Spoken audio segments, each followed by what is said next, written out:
تربیت کا دوسرا بڑا مرحلہ یہ تھا کہ انسان کے پاس علم کے بعد اس کے اخلاق کی بلندگی ہونا بہت ضروری ہے۔ اخلاق بلند ہونا اس لیے ضروری ہے تاکہ وہ علم ذاتی مقاصد کے لیے استعمال نہ ہو، کیونکہ بسا اوقات ایک شخص کے پاس علم بھی ہوتا ہے، صلاحیت بھی ہوتی ہے، لیکن اس کی مفاداتی سوچ جب ہوتی ہے، جب وہ ذاتی مفاد، ذاتی خواہش کے لیے سوچتا ہے،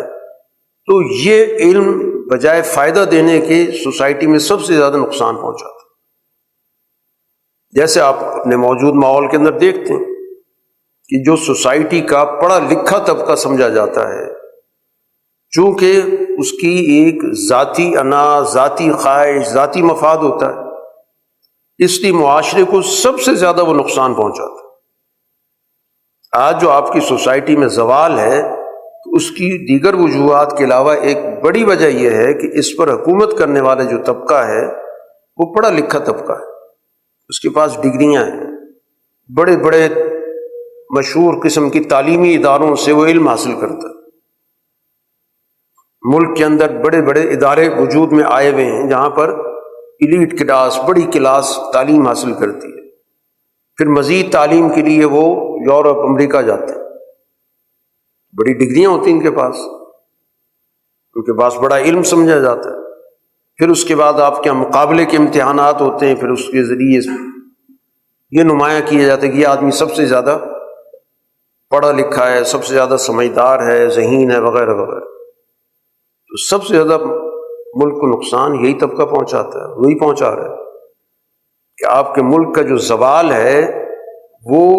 کم پڑھے لکھے شخص کی وجہ سے نہیں ہوگا،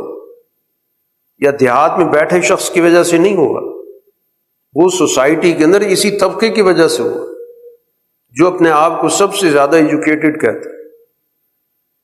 جو اپنے آپ کو سب سے زیادہ سویلائزڈ کہتے ہیں۔ تو وجہ یہی ہے کہ اس کی اخلاقی حالت بہت ہی گری ہوئی ہے، ذاتی مفاد اس کا بنیادی ایجنڈا ہے۔ نمائشی اخلاقیات ہوں گے اس کی، لیکن اجتماعی اخلاق سے وہ عاری ہوتا ہے۔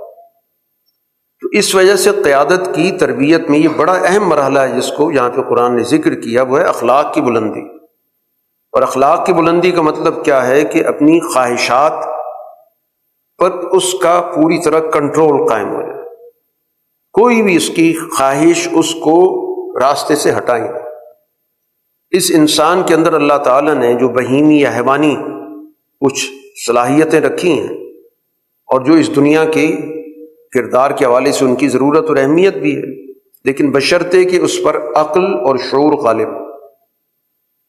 ایک انسان کے اندر اللہ نے صلاحیت رکھی کہ جب وہ کسی چیز کو پسند کرتا ہے تو اس کو حاصل کرنے کے لیے پوری کوشش کرتا ہے۔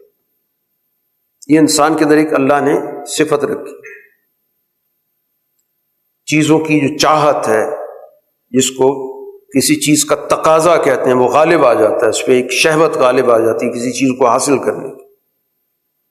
اور دوسری چیز اس کے اندر یہ رکھی کہ جب وہ اپنے منشا کے خلاف کوئی چیز دیکھتا ہے تو اس پہ اس کے غضب آتا ہے، غصہ آتا ہے۔